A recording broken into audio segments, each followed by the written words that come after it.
Namaskar and Jai Shri Ram. Welcome to yet another episode of Politics Ke Sur. This is being streamed on Thinkly. Thinkly is a platform to make community engagements more enriching, and this video will also be later on hosted on YouTube. The last time we did this, I had our dear friend Bhiku Matre Bhau, who is an extremely popular celebrity on Twitter, and we had decoded the state assembly elections. And I'm very, very happy to welcome Bhiku Bhau once again to yet another episode where we are going to discuss something that's very, very critical, which will perhaps determine the future of India for the next several decades or even a century, if I can say so. And that is the clarion call of अब की बार 400 पार. आप सबको याद होगा संसद में मोदी जी ने अब की बार 400 पार की घोषणा कर दी. And when the Prime Minister of India, Narendra Modi ji, makes a statement, there is reason enough to believe कि ये सोच समझ के किया है. And there is obviously a method to behind this whole thing, which is what prompted me to bring in our expert here, Bhiku Bhau, to analyze this critically and perhaps tell all of us, shed some light whether this 400 par is a strategic posturing or is it reality. If you remember, last time 2019 में NDA को 353 seat मिली थी और BJP को, भाजपा को 303. So now if Modi ji is talking about 370 for BJP, you're talking about a close 67 seats more, and almost another 30 odd seats, 27-30 seats for the alliance. So where is this going to come from? So without further ado, let me get in Bhiku Bhau. He needs no introduction. Last time when we did the podcast, he had about 120,000 followers. आज उनके 140,000 के आसपास चले गए. His fan club is increasing day by day, and I wish him all the success that he soon reaches 100,000 followers, a million followers as fast as possible. So welcome, Bhiku Bhau. Pleasure to host you once again. Thank you for taking time out. I know you're very busy these days traveling across the country. But शुरुआत करते हैं. जय श्री राम. जय श्री राम. समीर भाऊ, first thing, I take all your wishes in the best possible stride. लेकिन अगर wish करना है ना तो प्लीज विश ये कीजिए कि अपनी जो कंटेंट की जो क्वालिटी है वो मेंटेन रहे. फॉलोअर्स तो आते जाते रहते हैं.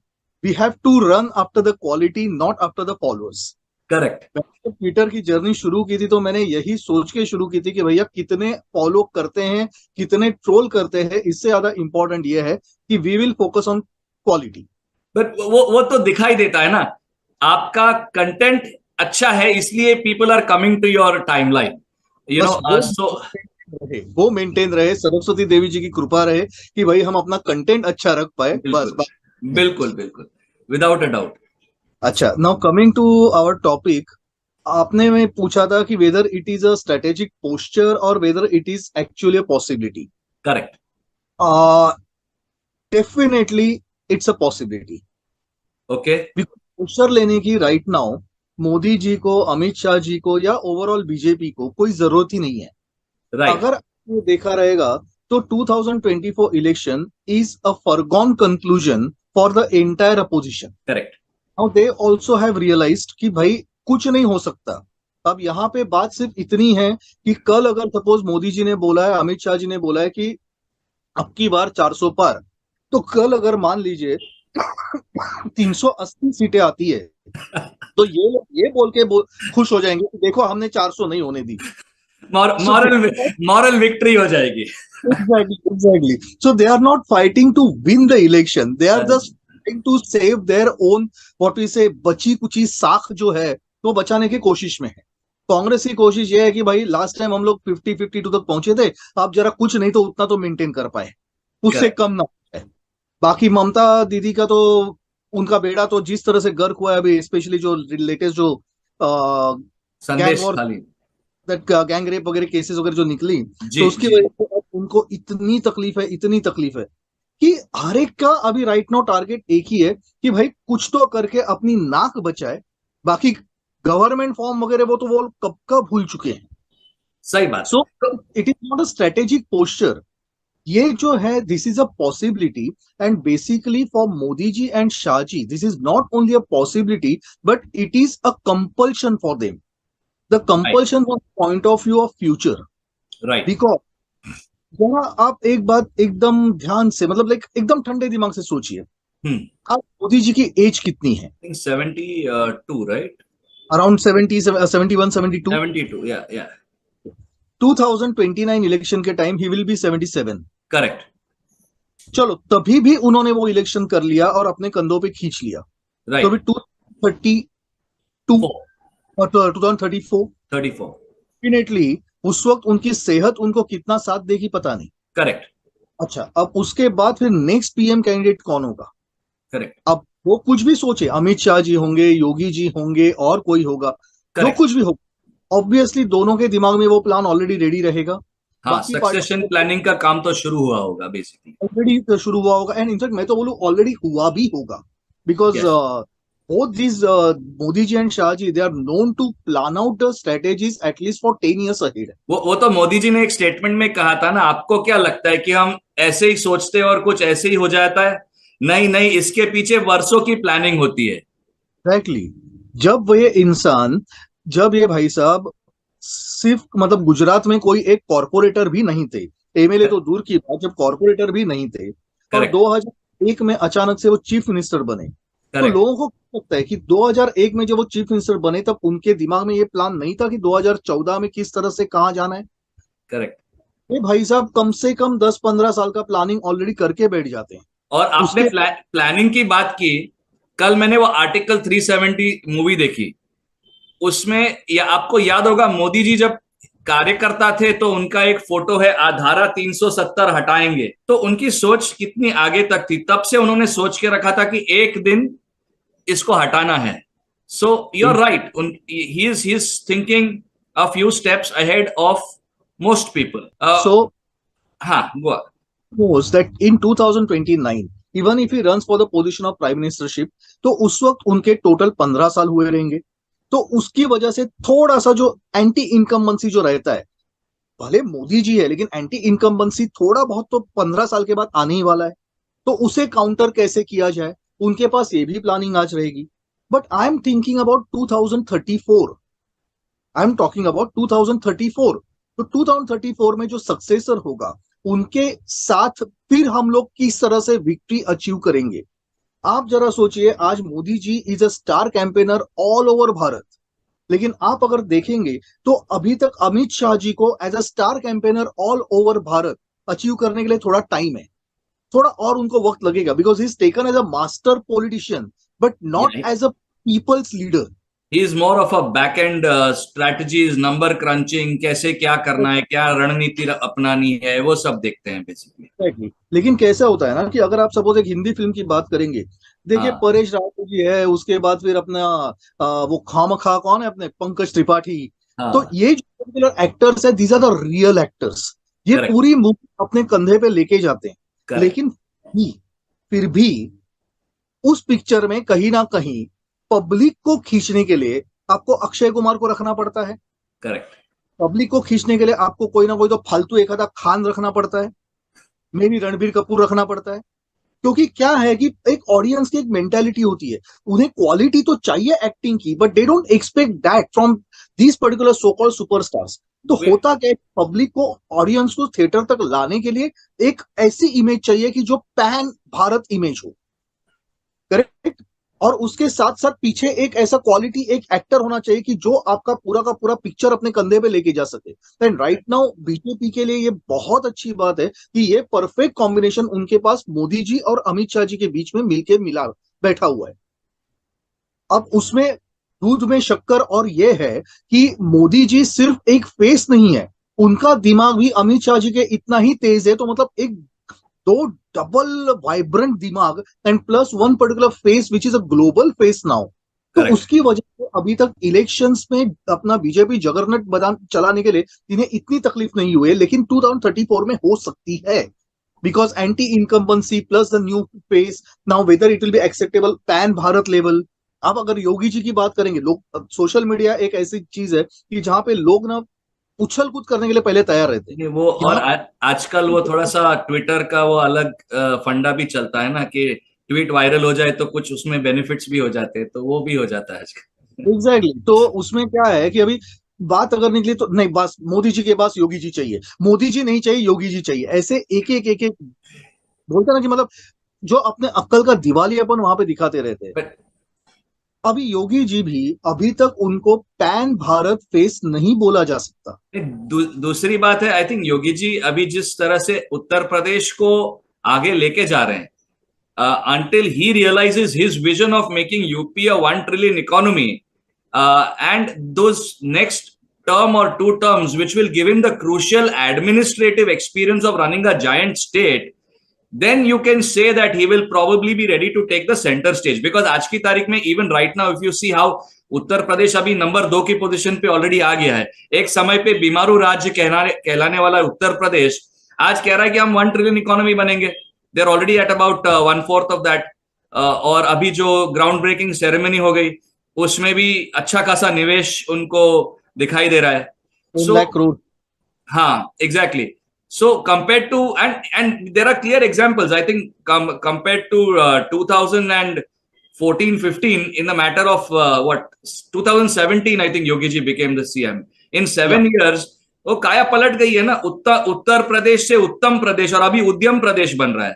सो एग्जैक्टली बट मैं एक इसमें एक एंगल डालता हूं। कुछ लोग कह रहे हैं कि अगर 2024 में ये अब की बार 400 पार आंकड़ा सच में अचीव कर लिया भाजपा ने, तो ऑपोजिशन बचेगा ही नहीं इंडिया में। तो 2029 और 2034 तो दूर की बात है। वो कांग्रेस, देखिए आज की तारीख में वॉट एवर वी से, रीजनल फ्रंट्स के अपने अपने वो फ्यूडल स्ट्रॉन्ग होल्ड्स है, बट पैन इंडिया जो कंसोलिडेटेड वोट है, आप नजर डालेंगे 2019 के वोट शेयर पे भी और 2014, Congress has got about 10 to 12 crore votes, which is about 19%. They fell below 20% in 2014. उसके पहले 20% तक तो उनको वोट मिलता था। 2014 में उनको 19% वोट शेयर मिला और भाजपा को 31% मिला। बट सीट में अंतर देखो आप, 303 सीटें बीजेपी को मिली और कांग्रेस को 44 सीटें मिली। 282 और 44, सॉरी। उसके बाद 303 और 52 हो गए, जब भाजपा का सीट वोट शेयर हो गया 31 से 37%, और कांग्रेस वहीं पे थी 19, तो उनका वोट शेयर वही उतना ही था, but they couldn't make any substantial increase in their seats.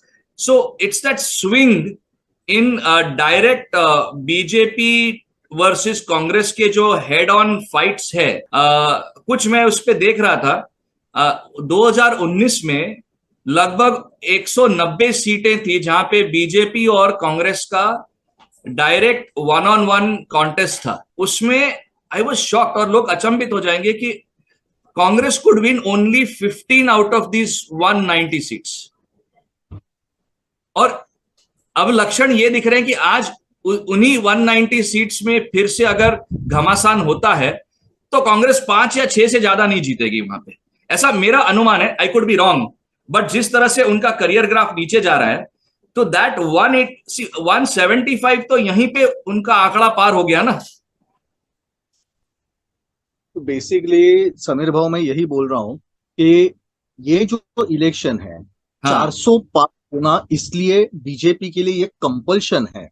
हाँ द रीजन दैट कि ये पर्टिकुलर विक्ट्री आपका 2034 इलेक्शन भी सेव कर देती है। राइट।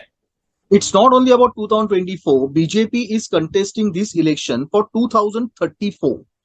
फिर उसके बाद ऐसा होगा कि जो ट्रांजिशन पीरियड जो आएगा आफ्टर मोदी जी, जो नेक्स्ट पर्सन होगा 2034 ही कैन गेट इजीली, तो उसके बाद अगले 5 साल उनको मिल जाते हैं now to stand out of the shadow of Modi ji, which is going to be the biggest task. Oh, it will be unimaginably tough. मतलब these are big shoes to fill, huge shoes to fill.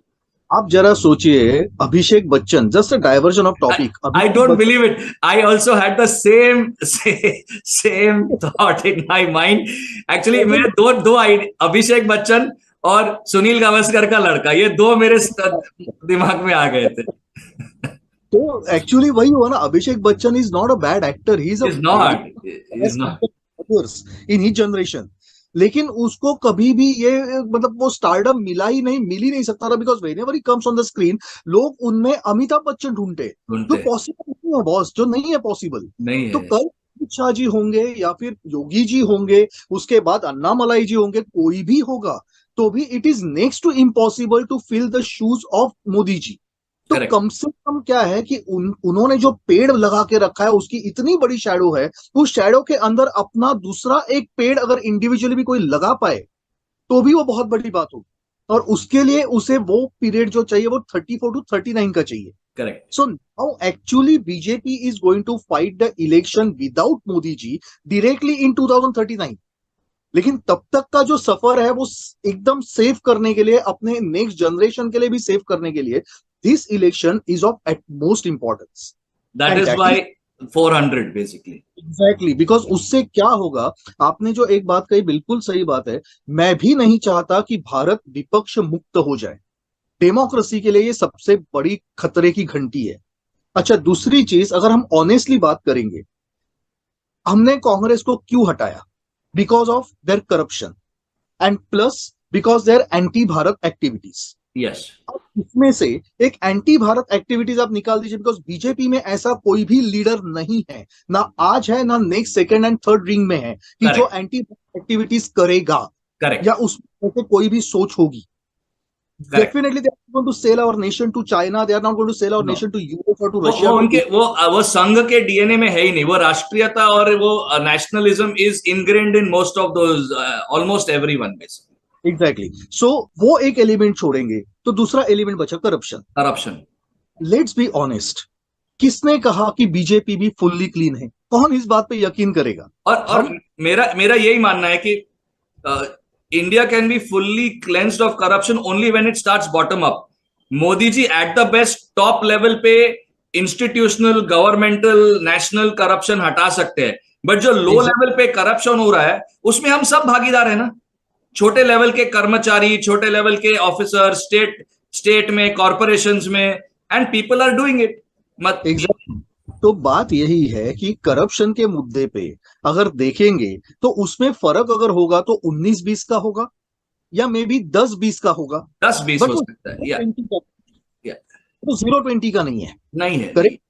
तो अगर suppose मान लीजिए ये कांग्रेस में और BJP में जो एक समानता होगी उसे साइड में रखते हैं, तो कांग्रेस में दूसरी कौन सी ऐसी गंदी बात है कि जिसकी वजह से हमें वो नहीं चाहिए? That is anti Bharat activities. Correct. अब ये एंटी भारत एक्टिविटीज में क्या पूरी कांग्रेस के सब नेता इन्वॉल्व है? आंसर है नहीं. उसमें सिर्फ और सिर्फ उनके प्राइवेट लिमिटेड कंपनी की जो ओनरशिप जिनके पास है वो खानदान उसमें इन्वॉल्व है. और अक्सर ना मैं यही उदाहरण देता हूं, जब लोग कहते हैं ना कि कुछ अभी बीच में कुछ डेवलपमेंट्स हुए थे, ट्विटर पे वही आग लग गई थी कि भाजपा का कांग्रेसीकरण हो रहा है. तो मैंने कहा यार देखो, इसमें एक सीधी बात है, आपका टॉप पे कौन है? Your top leadership determines what values percolate all the way down. Congress में इश्यू क्या है? उनका टॉप ही सड़ा हुआ है ना.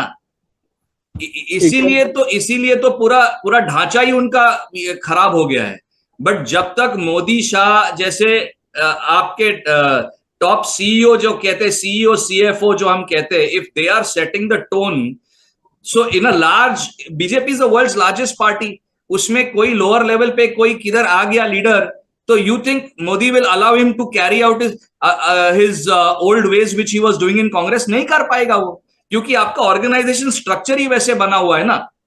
आप सोचिए ना कि जितने लीडर्स इसके पहले भी जो बीजेपी में आए दूसरे हाँ, पार्टी से, आज अगर उनमें टैलेंट है तो वो ईमानदारी से देश में काम कर रहे हैं। और हिमंता बिस्वा जी को देखो आप, सिंपल एग्जाम्पल है। बिस्वा शर्मा है, ज्योतिरादित्य सिंधिया है। करेक्ट। ज्योतिरादित्य सिंधिया अभी जो एयर इंडिया का डील मोदी जी और अमित शाह जी होने के बावजूद 2014 टू 19 के बीच में क्रैक नहीं हो पाया था, वही डील ज्योतिरादित्य ने कितने स्मूथली आने के बाद literally with in 1 year solve करके दिया। Correct, and it because was you have given him the bandwidth, you have given him the liberty, and you have given him the right focus. क्योंकि हर बात अगर मोदी और शाह करने बैठ गए तो फिर बाकी काम कौन करेगा? That's the exactly Himanta Biswa Sharma है, ऐसे कितने लोग हैं। अभी राइट नाउ जो मिलिंद देवरा जैसे जो बंदा जो अभी कांग्रेस से बीजेपी में आए, तो होता क्या है कि ऐसा नहीं कि कांग्रेस में अच्छे लोग नहीं हैं, कांग्रेस में अच्छे लोग हैं, लेकिन आज उनका मुंह बंद है, उनके हाथ बंधे हुए हैं, because all the decisions are centralised only in certain particular family which is notoriously known right from 1947 to have anti-Bharat stand. It मैं started with Jawaharlal and it is going up to Raul Vinci. आपने अभी एक बात की ना, मेरा ये favourite line है, the Congress is not a party, it is a family firm proprietorship that Exactly. exists, and it exists only to serve the founders of the party, that is the परिवार. Correct. वो उसकी सेवा में लगे हुए, देश सेवा दूर की बात है, राष्ट्र सेवा दूर की बात है, राष्ट्रहित दूर की बात है, वो सिर्फ और सिर्फ परिवार के हित के लिए बनी हुई है party, that is it. Exactly तो मैं नहीं चाहता कि भारत कभी भी विपक्ष मुक्त हो, मैं तो चाहता हूं कि यहाँ पे विपक्ष बने, स्ट्रांगली बने। द रीजन इज दैट एक स्ट्रांग अपोजिशन पार्टी ही रूलिंग पार्टी पे कंट्रोल कर सकती है, तो इसके लिए एक स्ट्रांग विपक्ष होना चाहिए। लेकिन उसके लिए सबसे पहली जरूरी चीज ये है कि ये जो पर्टिकुलर प्राइवेट ओनरशिप जो है, जो नेहरू गांधी खानदान जो चलते आ रहा है, they have to be decimated, right, they must be decimated. और वो डेसिमेट तब होंगे, कांग्रेस में अंदर ही अंदर रिवोल्ट तब चालू होगा जब अब की बार 400 पार ये पूरी तरह से हम लोग हकीकत में देख पाएंगे। तथास्तु। क्या है कि देखिए, अंडा फोड़ने के दो तरीके होते हैं। अगर आप बाहर से प्रेशर डाल के फोड़ोगे तो आपको अच्छा सा ऑमलेट आप बना सकते हो, हाफ फ्राई बना सकते हो, उसके अच्छे अच्छे आप डिशेस बना के खा सकते हो, लेकिन उसमें जान नहीं होती। लेकिन वही अंडा जब अंदर से ब्रेक होता है तो उसमें से एक न्यू लाइफ निकलता है। That is a very good analogy. It's a very nice way of putting that. You probably want a new Congress that is interested in working for the national benefit. A constructive opposition that is bound to keep the ruling party in check and prevent it from being arrogant about power. I know that will not happen as long as Narendra Modi is at the top. But as you said, we don't know what's going to happen after that. So, Exactly. but अभी coming back to our मुद्दा, आपको ये 400 पार का जो assessment है, अभी आप 2019 का आंकड़ा जो देखते हैं, जो हम पावर स्टेट्स जो कहते हैं, जैसे उत्तर प्रदेश, महाराष्ट्र, बंगाल, बिहार, तमिलनाडु एक अलग बात है, लेकिन जहां भाजपा ने स्कोर किया था वो है ये 4 राज्य प्लस बाकी जहां पे बीजेपी कांग्रेस का direct head to head fight है। अब 2019 में बीजेपी को उत्तर प्रदेश में 64 आउट ऑफ 80 सीट्स मिली थी। आपको क्या लगता है ये what is going to happen in 2019 24? कल ही अपने टोटी चोर मतलब अखिलेश यादव और हमारे युवराज वापस यूपी के 2 लड़के साथ में आ चुके हैं। कांग्रेस को 17 सीट्स मिले हैं लड़ने के लिए। तो let's not talk about Uttar Pradesh from the point of view of 80 seats, let's talk about from the point of view of 63 seats. 63 seats, correct. 17 जो कांग्रेस को मिले हैं वो गए, तो मतलब डायरेक्टली वो बीजेपी ने जीत लिए हैं। करेक्ट। सपा का वोट ट्रांसफर कांग्रेस में पक्का नहीं होगा। अगर वो होता भी है तो भी जहां पे कांग्रेस का कैंडिडेट होता है वहां पे सपा के जो कट्टर समर्थक है वो भी एक बार बीजेपी को वोट करते या तो वोटिंग ही नहीं करते। और आप देखेंगे तो पिछली बार सपा बसपा और कांग्रेस साथ में थी। नहीं, सपा बसपा और कोई और, सपा बसपा थी और कांग्रेस अलग था, यूपीए अलग लड़ रहा था। मेरे ये महागठबंधन हुआ था और इनका यूपीए अलग था बेसिकली। बट सपा का इतना वोट शेयर ट्रांसफर आपको नहीं लगता है कांग्रेस पे होगा, जिसकी वजह से ये 17 तो आपने ले लिया बीजेपी के बैंक में, अभी बचे 63 सीट्स है उस पे। यहाँ पे directly fight between a Congress candidate और बीजेपी कैंडिडेट जब होती है तो ऑब्वियस बेनिफिट बीजेपी कैंडिडेट को ही होता है, बिकॉज वहां पे उसके पीछे एक मोदी जी का चेहरा होता है, और राइट। कांग्रेस तो वहां पे वो राहुल खान गांधी का चेहरा आता है। तो बिकॉज ऑफ दैट डेफिनेटली बीच में फिर वो जो टोटी चोर है ही बिकम्स इनकॉन्सिक्वेंशियल। तो ये जो चीज होती है 17 सीट्स में से 2 सीट्स उसमें से एक है अमेठी और एक है रायबरेली। यहां तक अभी इंफॉर्मेशन है कि रायबरेली में भी कांग्रेस का जीतना नामुमकिन के नजदीक है। The reason is that is the only reason why Antonia Maino has run away from the election और जाके वो बैठी है राज्यसभा में। क्योंकि अगर अदिति सिंह जैसी कोई भी एक अगर डैशिंग यंग कैंडिडेट अगर वहां पे खड़ी की जाती है बीजेपी की तरफ से, तो Raebareli is also going to be very very tough for Congress. So Raebareli will be Amethi part 2 basically 2019 में जो अमेठी हुआ था, the biggest election result for me, and Raebareli will be 2024. The only thing BJP को वहां पे एक बहुत जबरदस्त कैंडिडेट देना है, बस, बाकी और कुछ नहीं। अच्छा, और लोग यहाँ तक जो हवा फैला रहे हैं कि शायद बियांका मतलब प्रियंका वाड्रा वहां से खड़ी होगी वगैरह वगैरह, मुझे तो नहीं लगता कि वो वहां से खड़ी होंगी, बिकॉज इनका इंटरनल पॉलिटिक्स जो दोनों भाई बहनों के बीच में जो चला है, जो एक्चुअली जो लोगों के सामने आता नहीं है, but this is a fact that Bunty and Babli are trying to cut each others legs basically. तो ये जो पर्टिकुलर चीज चल रही है, तो because of that I don't think that Priyanka Vadra will take the chance of fighting from Raebareli. और अभी तो उनका मेन एडवाइजर भी तो भाजपा में आ गया ना, Acharya Pramod, I think is, I don't know if he officially joined, but वो तो मतलब मोदी जी के गुण गा रहे हैं कंटिन्यूअसली। तो एक एक एक सवाल है यहाँ पे, जो 63 सीट्स हम कह रहे हैं जिसमें सपा और भाजपा का कॉन्टेस्ट होगा, उसमें आपको भाजपा का क्या स्ट्राइक रेट लग रहा है, और इसमें राम मंदिर का क्या इंपैक्ट होगा? मैं ओवरऑल 80 में से 77 to 78 वाओ, एनडीए को पकड़ के चल रहा हूं। द रीजन इज दैट आपने अगर सपोज कांग्रेस और समाजवादी का अगर गठबंधन देखा, तो उसके सामने जो एनडीए का गठबंधन है वो हर जाति को साथ में लेके चलने वाला गठबंधन। राइट। और अपना दल है, अभी Apna Dal is there with Bhajpa, right, in NDA. Yes, Apna Dal का एक्चुअली 2 फैक्शन है।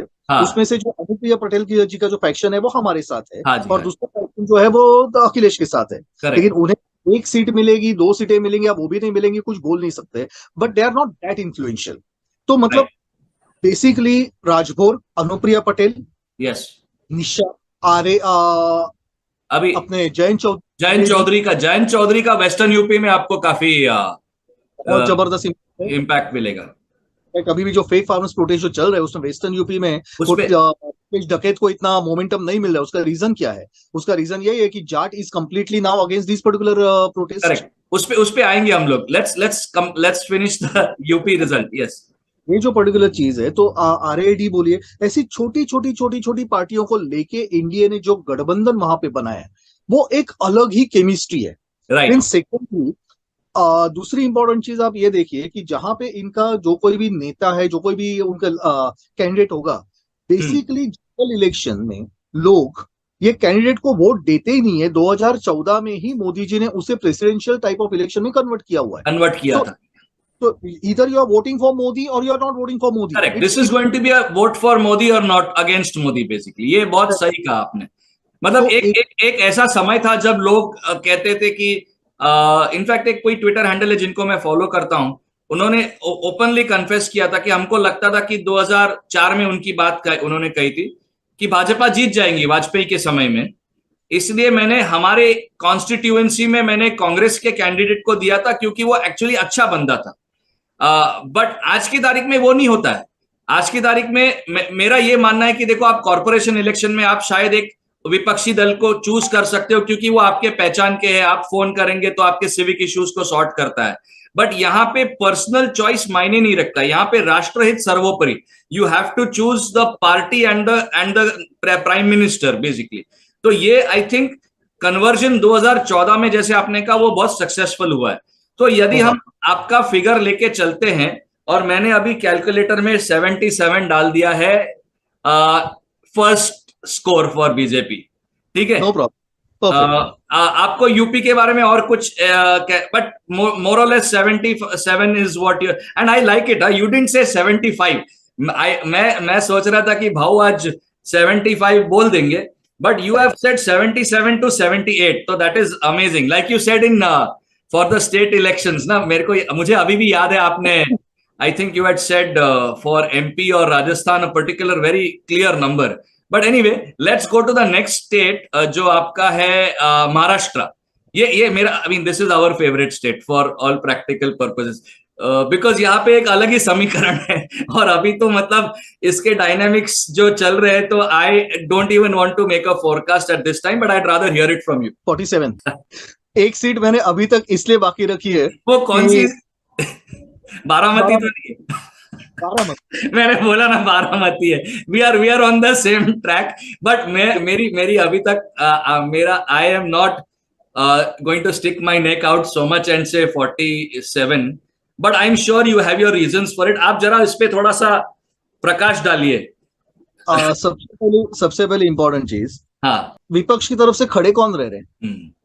कैंडिडेट्स कहाँ है? बराबर। आज के पास जो कैंडिडेट्स है, उनके पास अगर मनी पावर है तो वो कट गई है। हाँ, वो तो कट गया, वो तो एक्चुअली बहुत कट गया था। यदि ठीक है, यदि 2019 में जो शिफ्ट नहीं हुआ होता और कांग्रेस को रेवेन्यू नहीं मिलता, तो और कट जाता। कांग्रेस खत्म हो गई थी बॉम्बे में एक्चुअली। कोई प्रॉब्लम नहीं, वो अब होगी। क्योंकि अशोक चौहान जी जो आए हैं, अभी तो फिलहाल अकेले दिख रहे हैं, लेकिन मैंने बीच में ट्वीट में भी लिखा था I know you said that.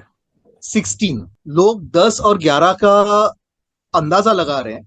हाँ। There are total 16 MLAs with him, ओ। जो हर 2-2 3-3 दिन में कांग्रेस को झटका देते देते देते निकलते जाएंगे। तो 16 एमएलए, मतलब लगभग आप समझो 3 से 4 लोकसभा कॉन्स्टिट्यूएंसीज का इम्पैक्ट पड़ेगा वहां पे। एग्जैक्टली।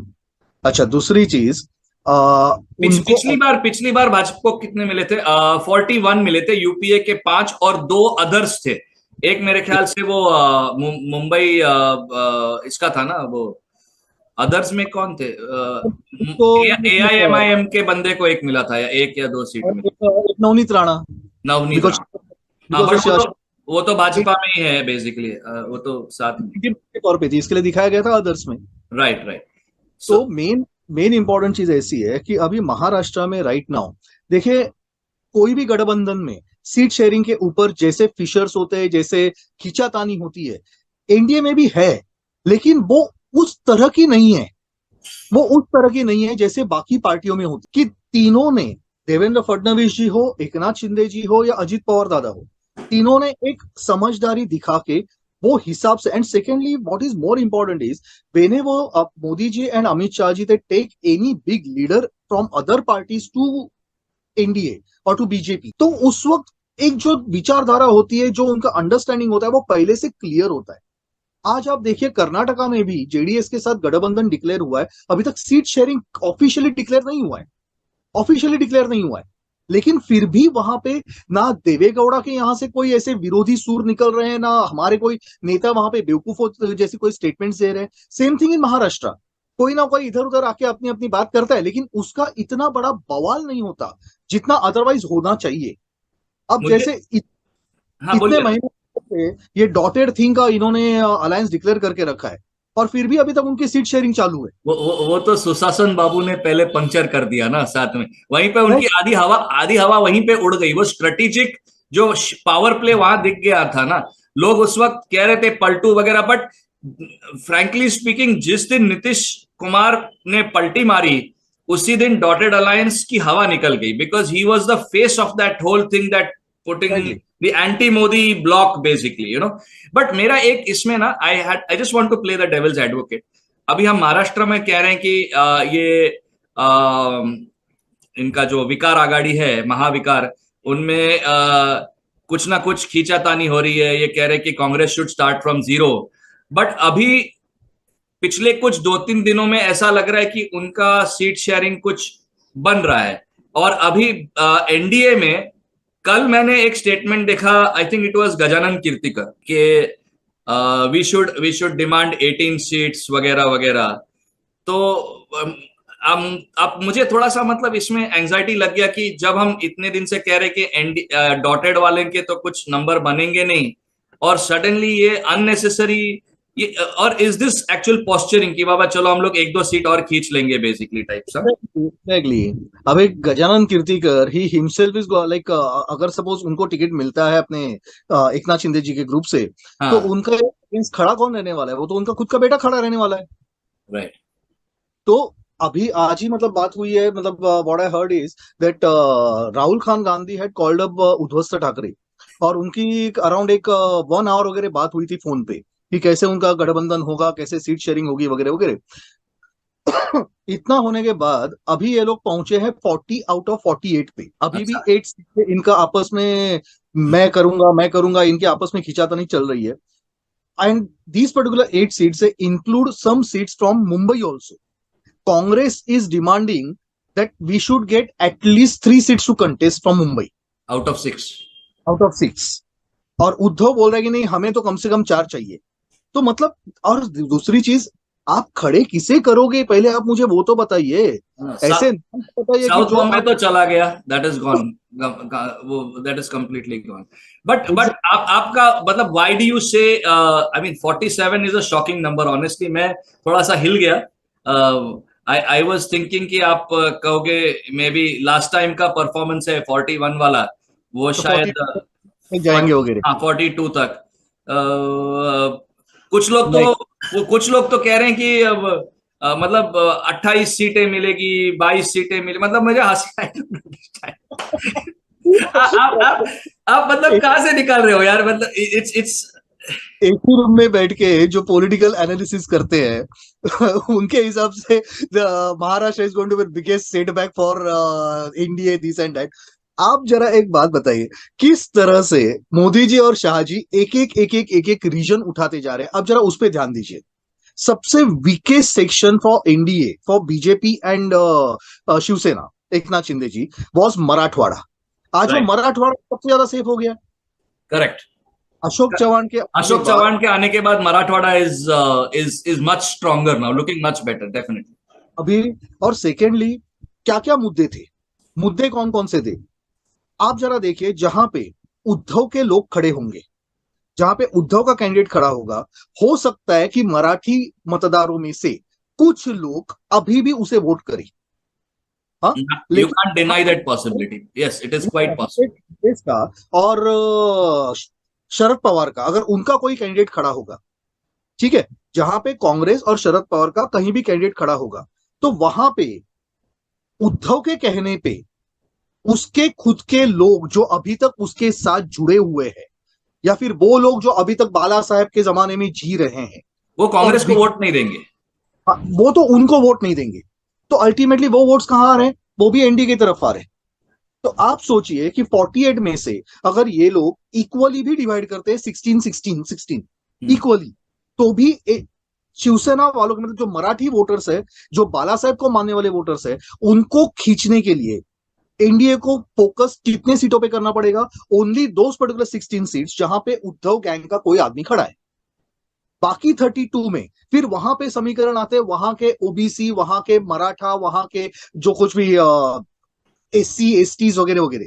और वो जो पर्टिकुलर कॉम्बिनेशन है वहां पे, महावंचित आघाड़ी से ज्यादा जबरदस्त कॉम्बिनेशन तो ये 3 जन का मिला के होता है। मराठाओं पे इंफ्लुएंस करना है तो आपके पास अजित पवार है, आपके पास एकनाथ शिंदे जी है, आपके पास नारायण राणे है, आपके पास अशोक चव्हाण है, आपके पास राधाकृष्ण विखे पाटिल है। आपके पास अगर ओबीसी की बात करनी है तो ओबीसी की बात करने के लिए हमारे पास सबसे बड़ा नेता, मतलब वो तो नरेंद्र मोदी जी है। उसके बाद फिर हमारे जो ओबीसी नेता है वो भी है। अब तो कौन है अपनी, अगर पंकजा मुंडे ताई अगर सपोज नाराज भी चली तो भी सामने कौन मुंडे, धनंजय मुंडे धनंजय अभी मुंडे, हमारे। धनंजय तो मुंडे। वो भी एक बहुत बड़े ओबीसी नेता है, जिन्होंने पंकजा ताई को हराया था। कैसे हराया था, इंटरनल फाइटिंग थी, सब बाजू में रखिए, लेकिन फिर भी उन्होंने अपने वोट्स तो लिए थे, अपने करेक्ट। वोट्स उन्होंने इनपुट रखे थे। तो गोपीनाथ मुंडे जी के एक्सपायरी के बाद, उनकी डेथ के बाद, अगर सपोज वोट स्प्लिट हुए तो धनंजय मुंडे ने अपने वोट्स पे कंट्रोल रखा हुआ है। रखा हुआ है। पर थोड़ा अगर सा सपोज कॉम्प्लेक्स समीकरण तो है महाराष्ट्र में, it's not as straight forward and like you correctly said थोड़ा सीट शेयरिंग पे निर्भर होगा, but you are maintaining your number of 47 on this.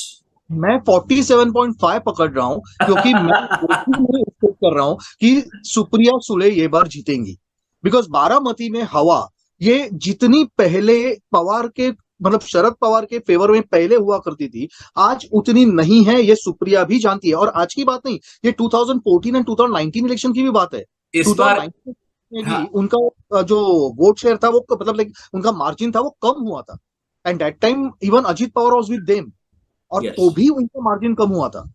और अब कितना कितना मार्जिन था रफली between NDA v UPA in no idea ना, थोड़ा सा देखना पड़ेगा उसको, कोई बात, बट मार्जिन कम हुआ था, वो बात सही है.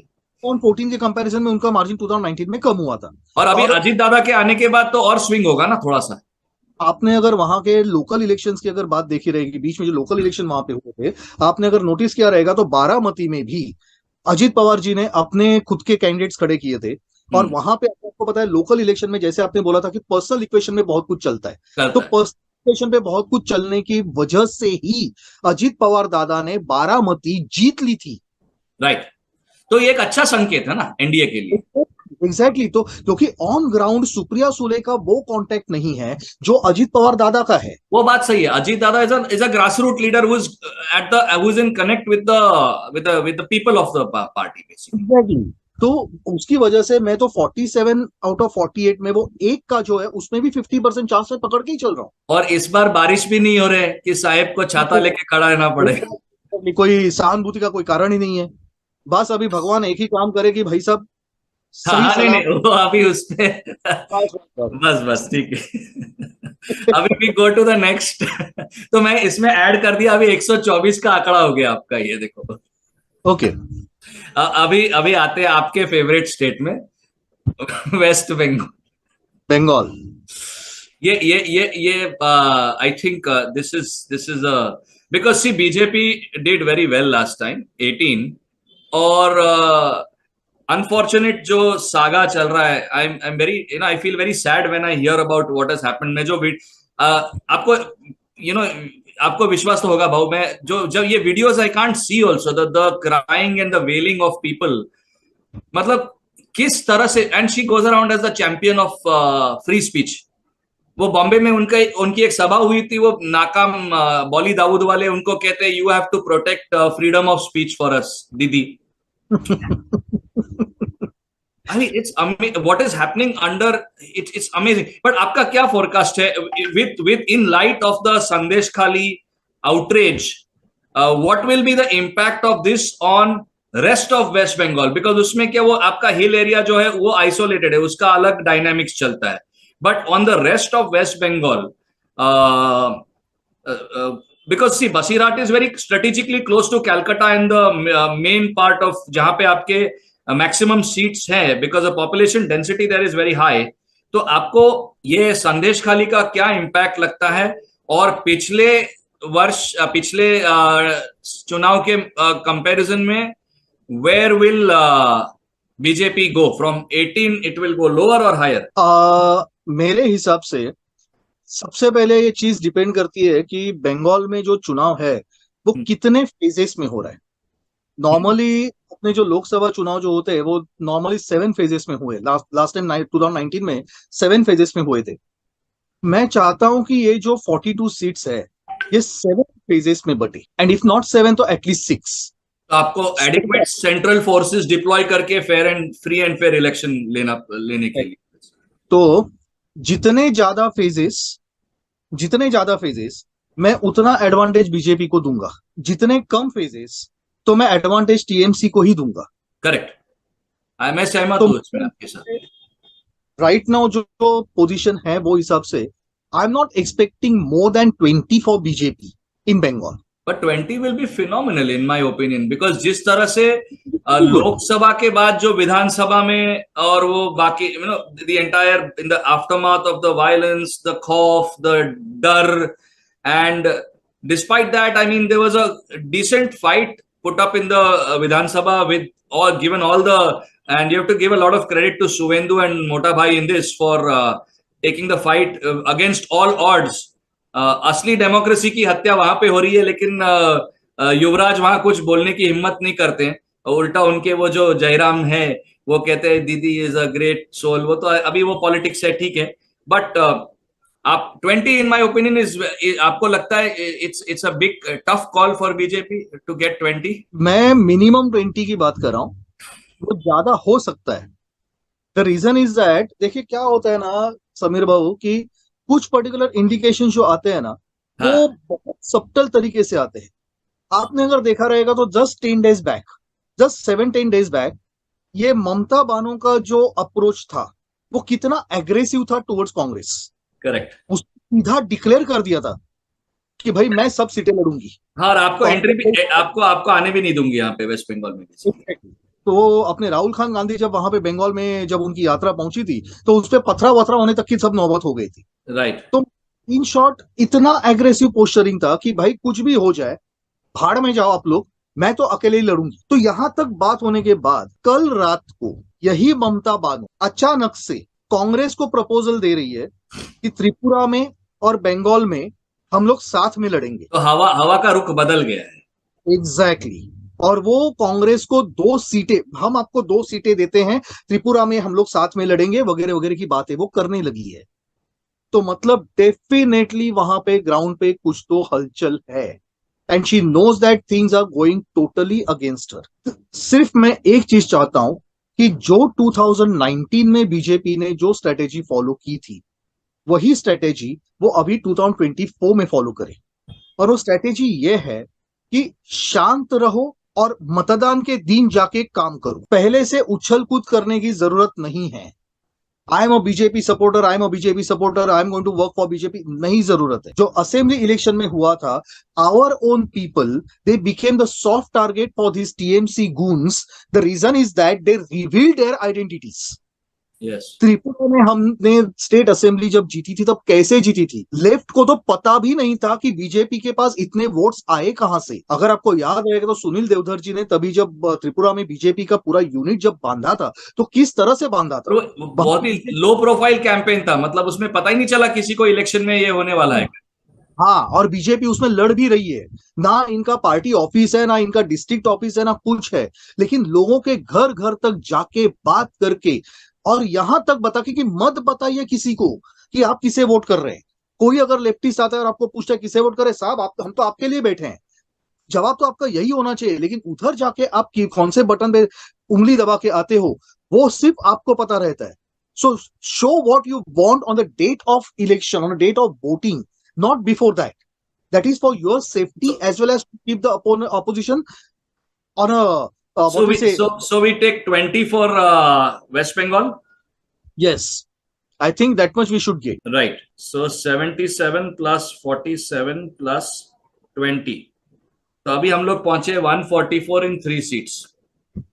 अब आता है एक और पावर स्टेट, वो है बिहार। यहाँ पे 35, हाँ, 35, 35 to 36. You can count 35 right now. 35, because there is total I think 40 seats ना बिहार के। Total 40 seats. सो ये सब से मेन नीतीश कुमार, नीतीश कुमार के एंट्री से थोड़ा स्विंग मिल गया है भाजपा को।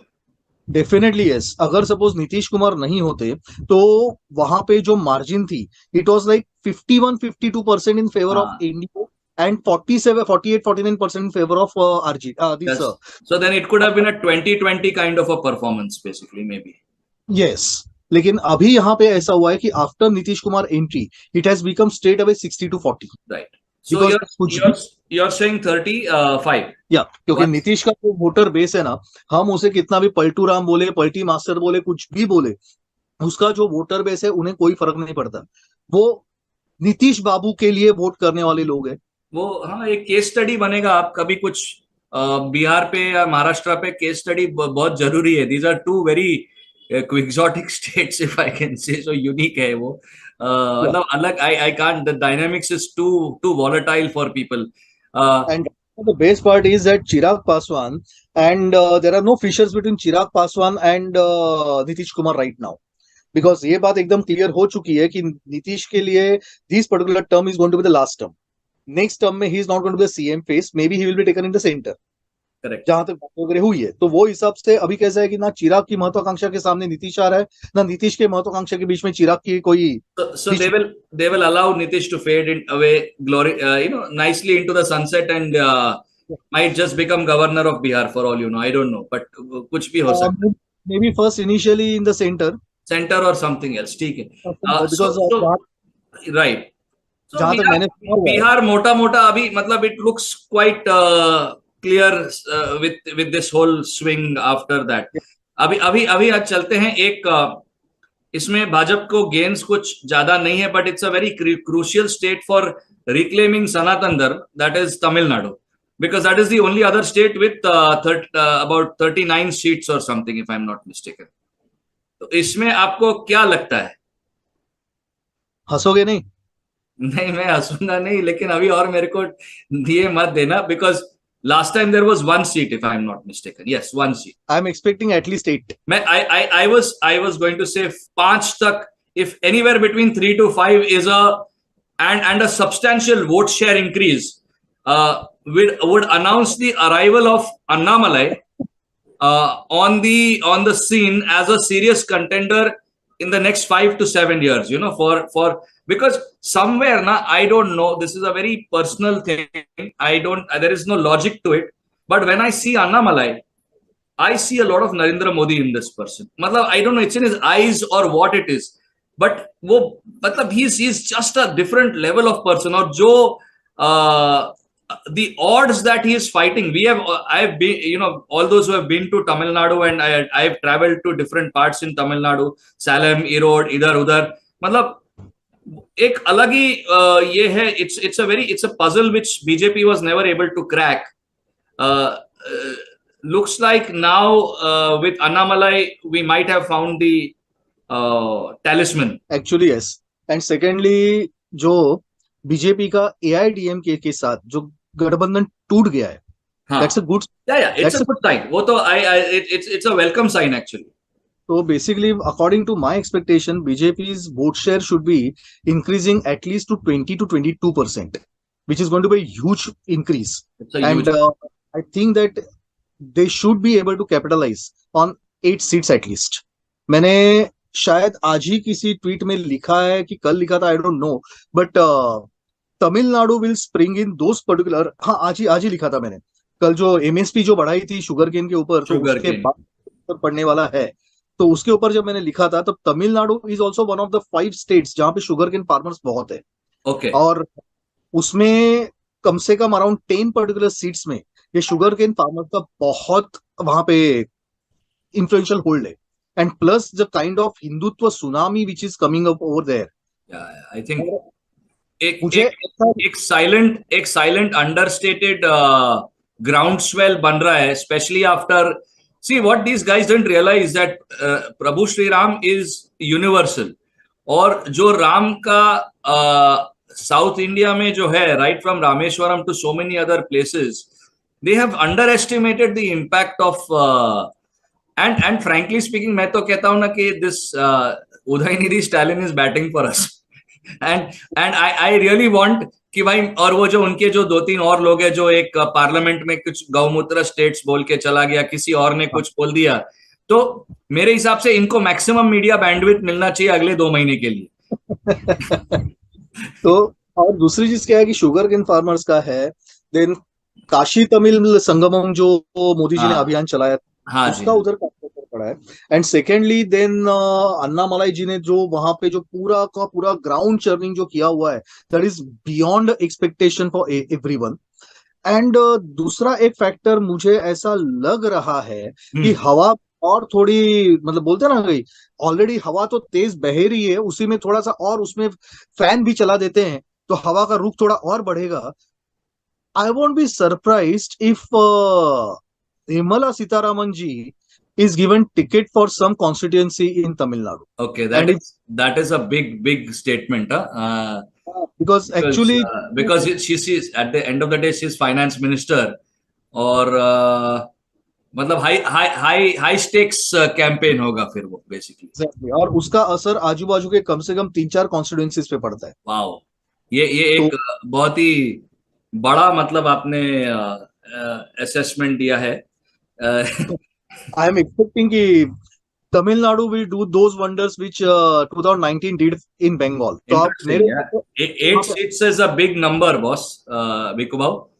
हाँ 8 seats, Bhau, is a big number actually. Yeah, मैंने मतलब you have really stuck your neck out this time. So 100 हम लोग पहुंचे 187 पे.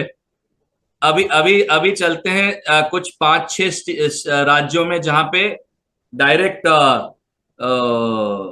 बीजेपी और कांग्रेस का फाइट है. राजस्थान, मध्य प्रदेश, छत्तीसगढ़, हरियाणा, कर्नाटका और Gujarat.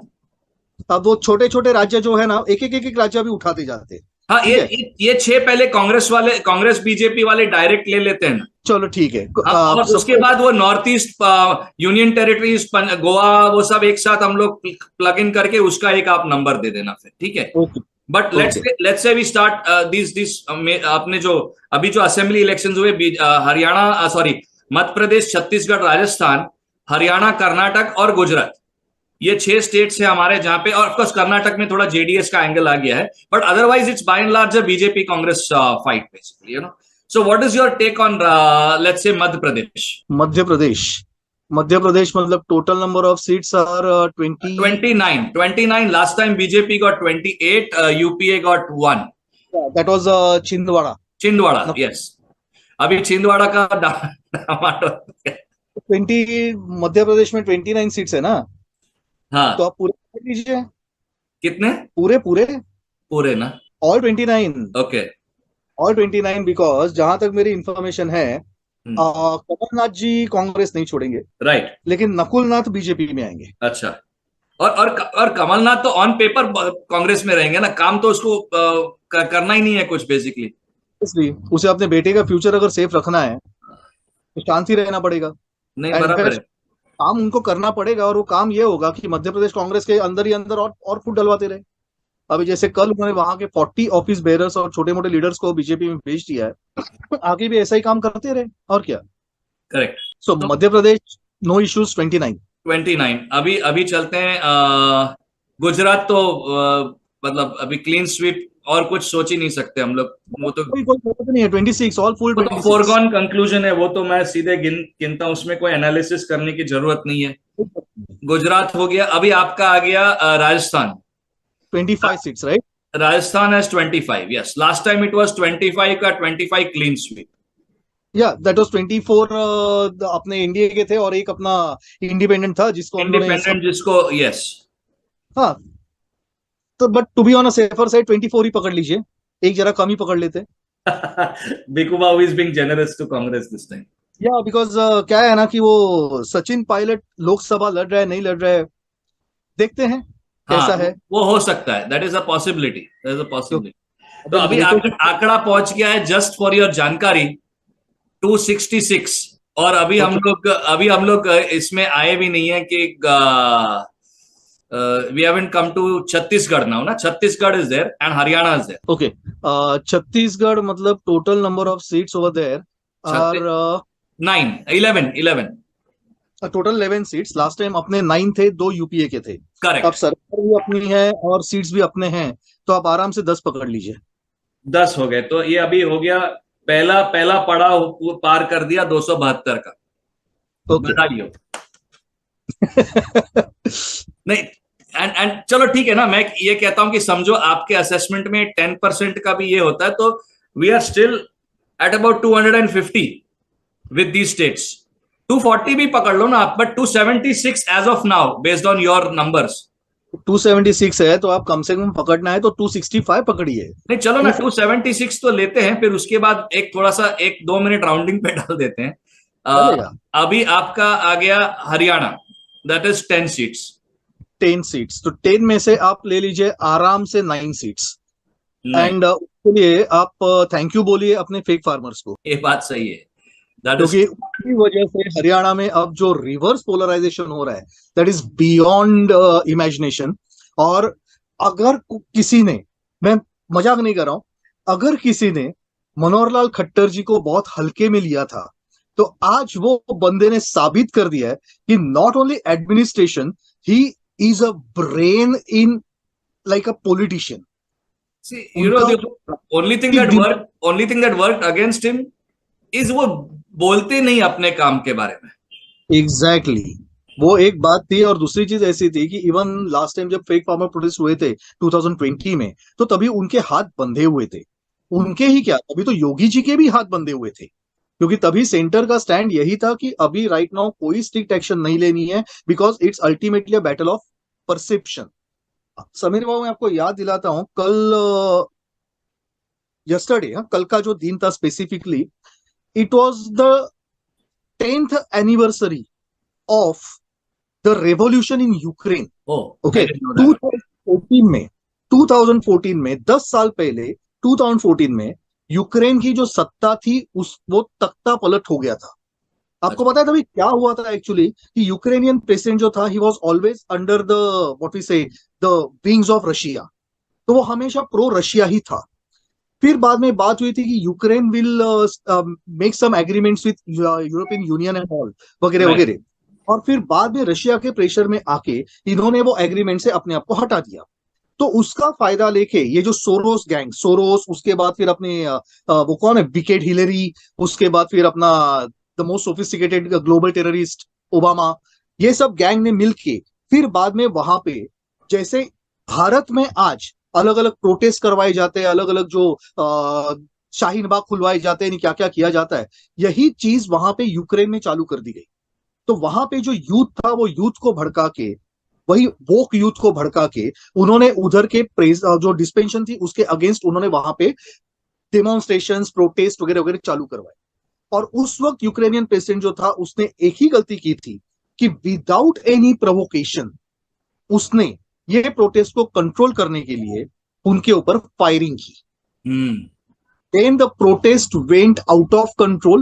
Those people who are not also supporting these particular protesters, they also started supporting them. And then Ukraine का जो सत्यानाश हुआ, there was a regime change. And after regime change, जो next Ukraine president आया, वहां से लेके Ukraine became a slave of America. और उसका अंजाम वो आज भुगत रहा है, कि जब वो जोकर, जब जेलेंस्की वहां पे बैठा हुआ है, तो उसने तो मतलब प्रो मैक्स बोलते ना, मतलब बेवकूफी प्रो मैक्स उसने जो करके दिखाई, आज यूक्रेन इज टोटली फिनिश्ड। तो Correct. यही चीज करने का प्लान था भारत में। 2019 में जब मोदी जी ने वापस इलेक्शन जीता था, उस वक्त मैं ट्विटर पे था नहीं, मैंने मेरे व्हाट्सएप ग्रुप्स, टेलीग्राम ग्रुप्स वगैरह उसमें मैंने लिखा था कि 2019 में अभी राइट नाउ मोदी जी जीते हैं, आज जीत चुके हैं, कल से आप एक्सपेक्ट करना हर एक कोशिश की जाएगी कि अगले 5 साल तक इस देश को जलाया जा सके। Correct. और वही हुआ। मैंने भी एक्चुअली ट्विटर पे डाला था कि they will adopt a scorched earth policy to try and bring regime change basically. Exactly. तो एंटी सीए प्रोटेस्ट बोलिए, उसके बाद फिर ये फेक फार्मर्स प्रोटेस्ट बोलिए, हर बार इन्होंने देश को जलाने की कोशिश की। जो लोग मोदी जी को ये सवाल पूछते हैं, 303 देखे क्या उखाड़ा, कहाँ है आपकी 56 इंच की छाती वगैरह वगैरह, जो मोदी जी को ये क्वेश्चन पूछते हैं कि why didn't you take the strict action, boss, अगर वहां पे कभी भी किसी वक्त अगर कोई स्ट्रिक्ट एक्शन ली जाती तो ये देश कितना जलाया जाता, आप सोच भी नहीं सकते। सीए के टाइम अगर स्ट्रिक्ट एक्शन लेते तो Hindu Muslim riots all over Bharat, can you imagine? Kerosene का वापर, केरोसिन तो ऑलरेडी ये वर्ड राहुल खान गांधी यूज कर ही चुका था। वो तो इंपोर्टर है ना केरोसिन का। सो and Exactly. let's be honest, Modi ji's goal is to make India a strong nation, and that can never happen if there is anarchy across the country, you know.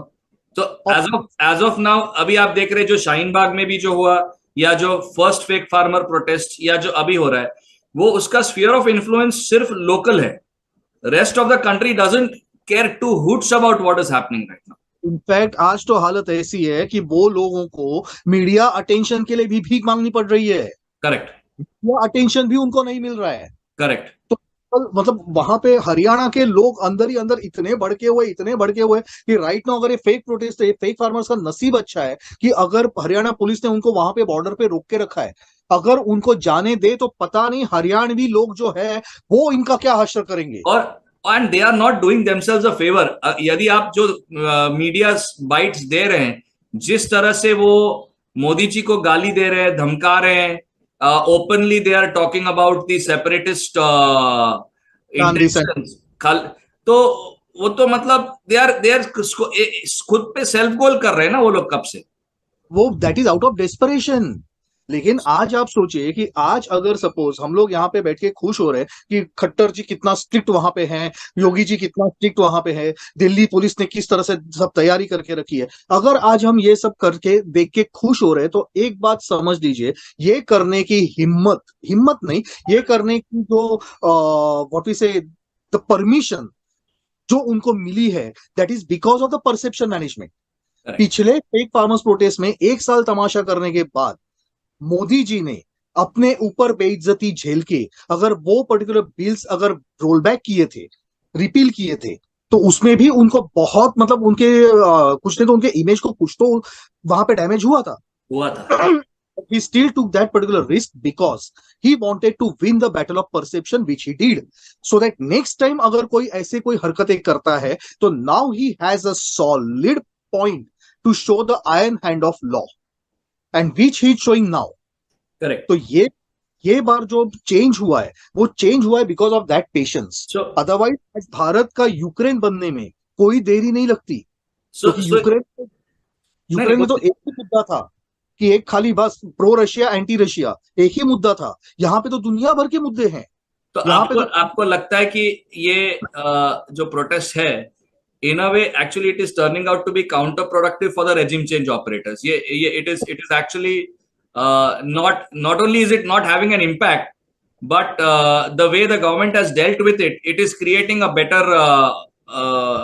it's not going to hurt the government. Basically it's not going to hurt BJP's progress. Exactly. And secondly अभी आज हरियाणा का budget आया, हरियाणा का budget आया तो मनोहर लाल खट्टर जी ने तो उसमें और एक मस्त बॉम्ब डाल दिया।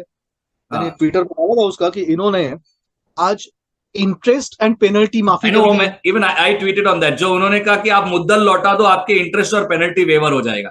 ये actually that is the right way of doing it. आप तो पूरा का ये कर रहे हो तो then who is paying for it, this is the right way actually. loan waiver, he has just given waiver of interest and penalty provided you repay the principal Correct. amount by 31st May 2024. So that means state exchequer को अपना पैसा वापस मिलता है, what you are losing is only the revenue on that. So that is okay. But at the same time farmers के अंदर जो एक फीलिंग जा रही है कि no this is pro farmer government, that's a different issue. Correct. तो मतलब हरियाणा में सिर्फ एक सीट छोड़ के बाकी सब सीटें आप पकड़ लीजिए। And let's stand to fake farmer protest, because otherwise I was counting 8 seats, but now I have raised it to 9 seats. Right. So now we are on 285. But there is one important state that we have to include. That is Assam. 14 सीटें हैं वहां पे। पिछली बार 9 मिली थी BJP को। Correct. और अभी तो हिमंता दत्त की छवि भी अच्छी हुई है। He's become a more mass leader, more popular leader. तो आपको 9 में कुछ एडिशन दिख रहा है या 9 ही रहेगा?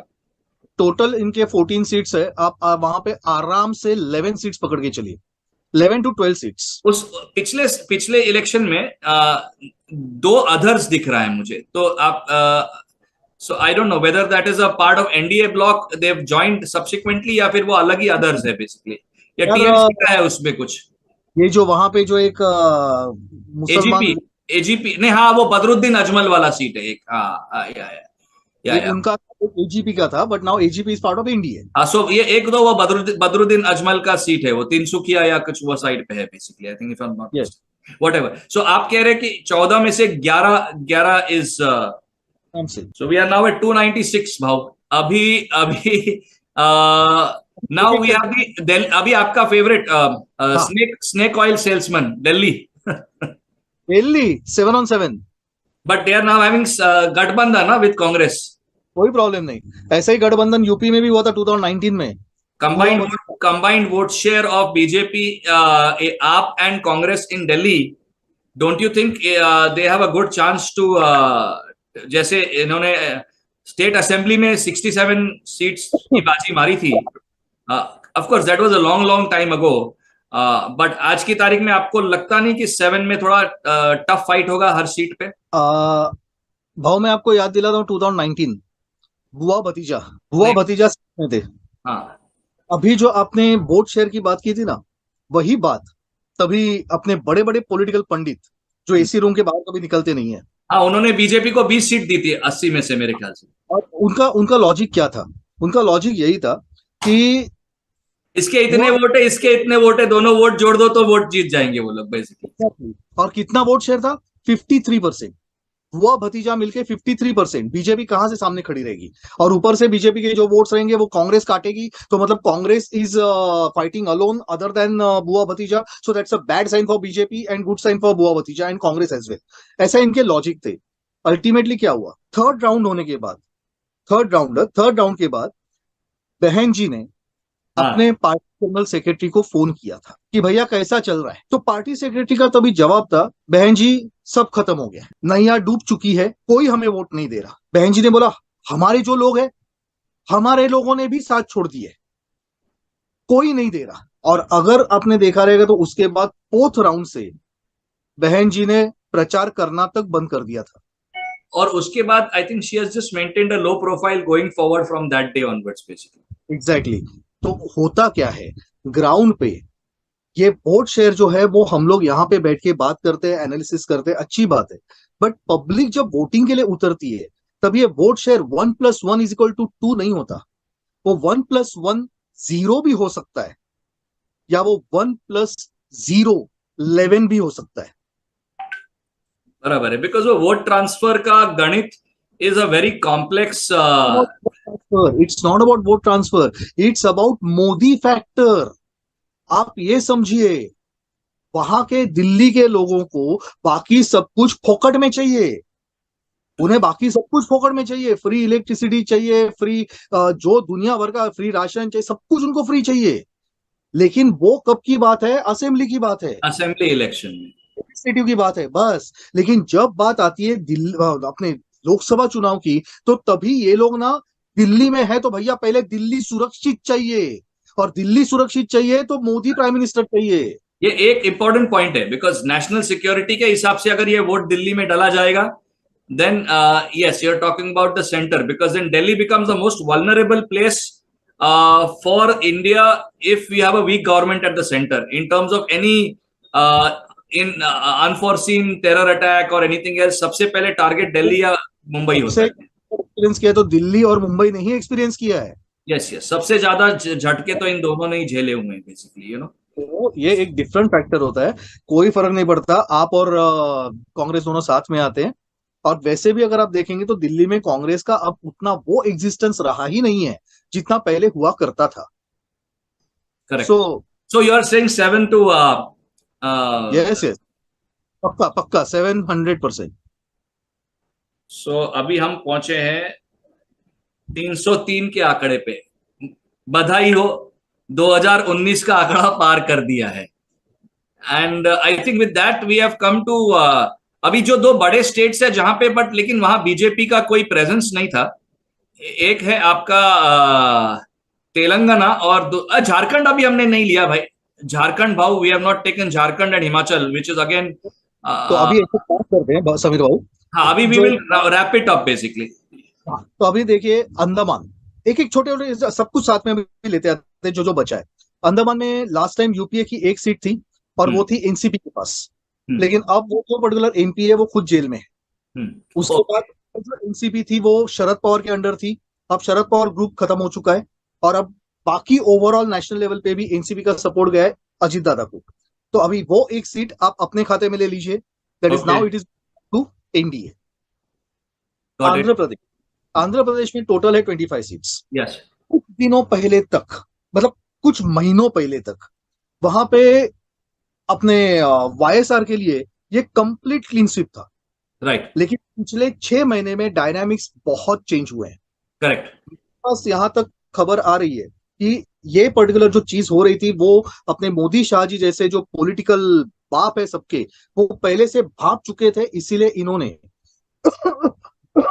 1 साल पहले से अब हमारे कौन है वो, Chandrababu Naidu, he was giving the overtures to BJP कि एनडीए में शामिल होना है, but he was kept on hold for 6 months. उसके बाद फिर धीरे धीरे अब जब वहां से रिपोर्ट्स आने लगे हैं, पिक्चर बहुत चेंज हो रही है। बिकॉज वाईएसआर की जो उसकी सिस्टर है, तो उसने जो अभी कांग्रेस ज्वाइन की है, and she is now directly and aggressively attacking YS. Picture is changing very fast. Right. ऐसा अंदाजा है that NDA, if TDP is taken in NDA, they can reach to 10 seats. If TDP. So YSR will still get the more number of seats, but it won't be 25 on 25 as was expected before. अब expectation ये है कि around 10 seats ये TDP NDA के साथ ले सकती है. Subject to TDP BJP alliance.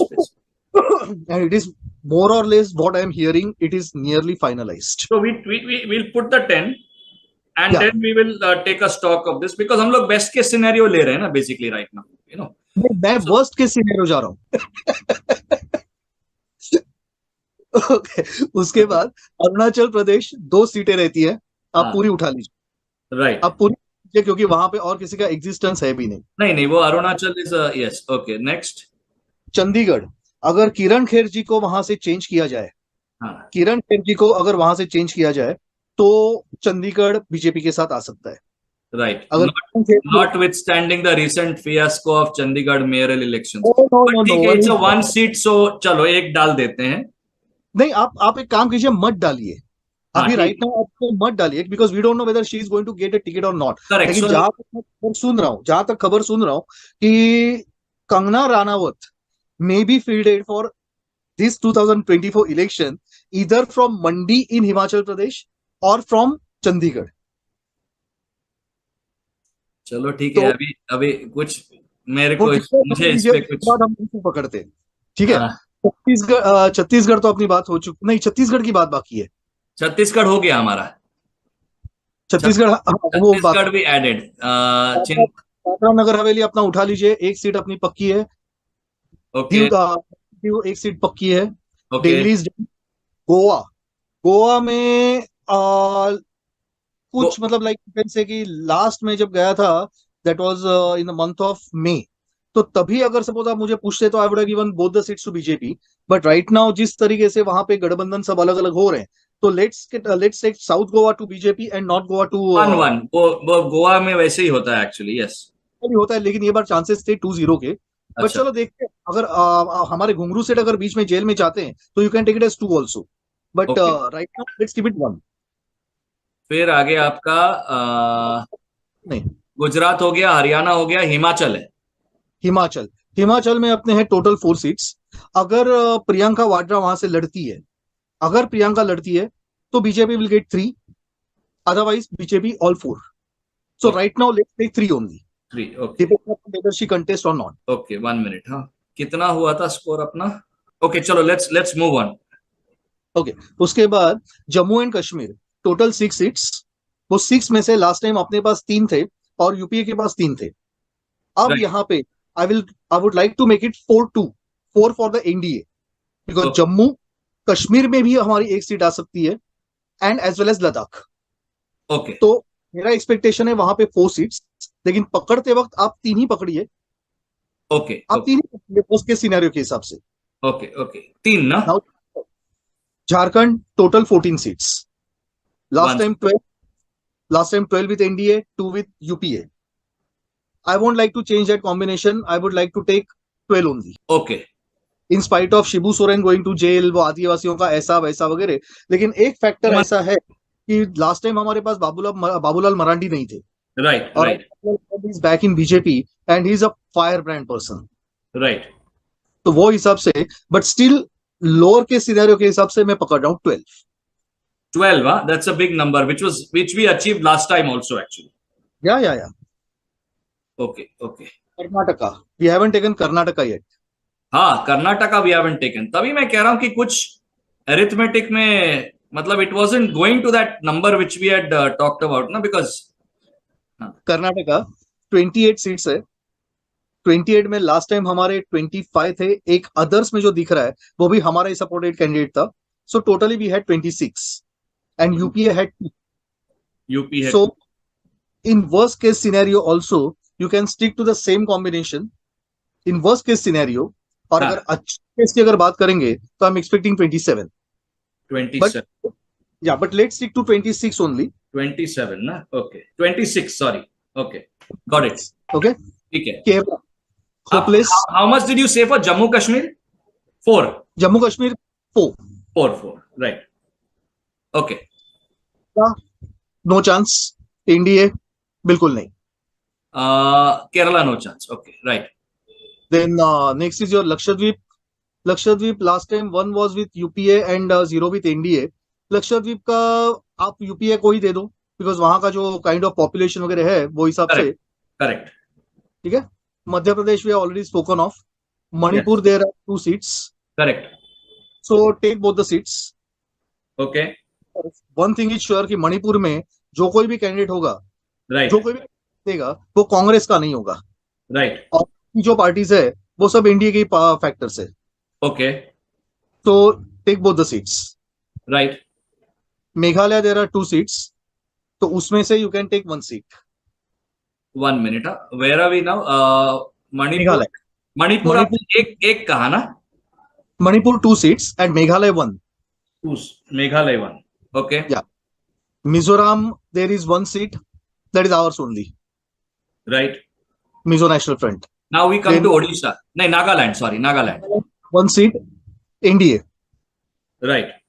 Because ये स्टेट्स में हमने यूपीए को मतलब रहने ही वो नहीं तो दिया है. वो खत्म हो गई है वहां पे मेरे ख्याल से Congress basically. In Odisha there are total 21 seats. Yes, this is a big this time BJP to last time BJP ने मतलब एनडीए के वहां पे 8 लास्ट टाइम 8 सीट्स है, यूपीए का 1 था. And Naveen Babu at the remaining. Yes. लेकिन यहाँ पे अभी राइट नाउ 21 में से I won't hesitate to take 10 seats this time. 10 seats. I think the BJP is also likely to field some heavyweights in Orissa for some key constituencies, na? Basically it will be a friendly fight. और आई am expecting कि आने वाले 15-20 दिनों में I हाँ. Won't be surprised if Naveen Patnaik ji joins NDA. Oh, बहुत कुछ बातें चल रही हैं. that is big news. See, although and let's be fair. I mean, as you know, until the time BJP becomes a serious threat in state assembly, he will continue to be. He's a smart politician. वो BJP is the biggest threat to BJD in state. yes, it is, but it is still not reached that critical. 3 Congress at number 3. Yes, Congress is at number 3. वो तो foregone conclusion हो गया. Yes. Politically क्या होता है ना समीर बाबू, कि अगर जो नंबर 2 पे है तो नंबर 1 ये हमेशा नंबर 2 को डेसिमेट करने की ही कोशिश करेगा. करेगा. लेकिन प्रॉब्लम ऐसी है कि प्रॉब्लम मतलब in the sense good for Odisha and good for Odisha BJP also, that Naveen Patnaik ji का इनका जो पॉलिटिकल हायरार्की जो नेक्स्ट वाले जो है, ऐसा उधर कोई है नहीं. Right. So the next person who is going to take care of BJD is one particular retired IAS officer who was very close to Patnaik ji. अच्छा. So he excellent administrator, but he's not a big politician. So Okay. tomorrow, to keep the hold, he may need BJP with BJD.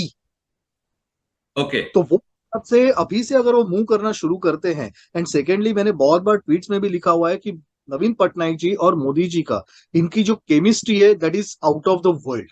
Right. मतलब अमित रेखा की जो chemistry on screen दिखती है, इनकी उससे ज्यादा अच्छी केमिस्ट्री ऑफ स्क्रीन पे है. Okay. So both are very good administrators and very good statesman. So Correct. Because of अब मुझे लग रहा है, ऐसे मैंने सुना है कि आने वाले कुछ दिनों में हो सकता है नवीन बाबू एनडीए में वापस शामिल हो जाए, जैसे पहले वाजपेयी सरकार के टाइम थे.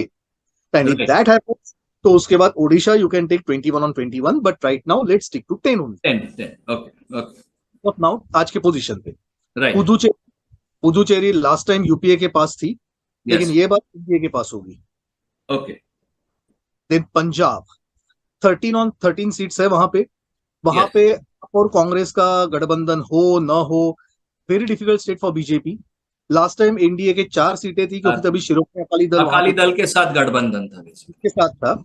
लेकिन यहाँ पे अभी right now we are thinking of going alone, solo. सुनने में आया है कि युवराज सिंह को वहां से टिकट दिया जा रहा है गुरदासपुर से. और हमारे कैप्टन शेरी. कांग्रेस को बर्बाद करके फिर से आ गया वापस इधर.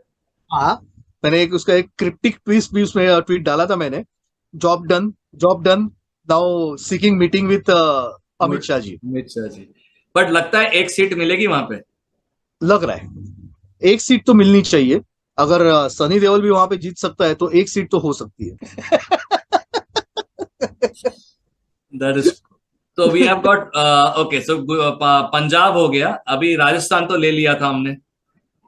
सिक्किम में there is one Rajasthan seat. ले लिया था ना हमने. राजस्थान ले लिया था हमने. Rajasthan. Did we take Rajasthan? Yes we took Rajasthan. That was what was Rajasthan for us? 25 ना, we had said. Rajasthan total 25 seats. मैंने बोला था 24 because of pilot you had kept one seat aside basically. Yes, okay. Then Sikkim में there is one seat which is obviously NDA Right. because वो घटक पक्ष अपना ही है. Okay. Telangana there are total 17 seats. we Last time did- we had 4. 4. I am expecting at least 6 this time. Okay. And this is worst case scenario. तो मुझे नहीं लगता कि उसमें कोई प्रॉब्लम होना चाहिए. अच्छा. उसके बाद next is Tripura. There are 2 seats, both are ours. Right. Both NDA. And Uttarakhand, all 5 seats. All 5 seats. Yeah. Uttarakhand last time was also all 5 if I'm not mistaken. And right now Pushpar Singh Dhami in full अरे he's superb. He's one more gem out there. Huh? of So अभी आंकड़ा आता है. आपको क्या लगता है क्या आया है? maybe around 380 or something. आपने वेस्ट बंगाल कितना लिया था? West Bengal I said last 20, time 20. 20. Bihar was 30 35. and Tamil Nadu was how much? Tamil Nadu I said 8. And what else did I miss out? I think I missed out on one state somewhere. मेरा कहीं पे ना calculation में थोड़ा सा error हो गया. The calculator reset हो गया था.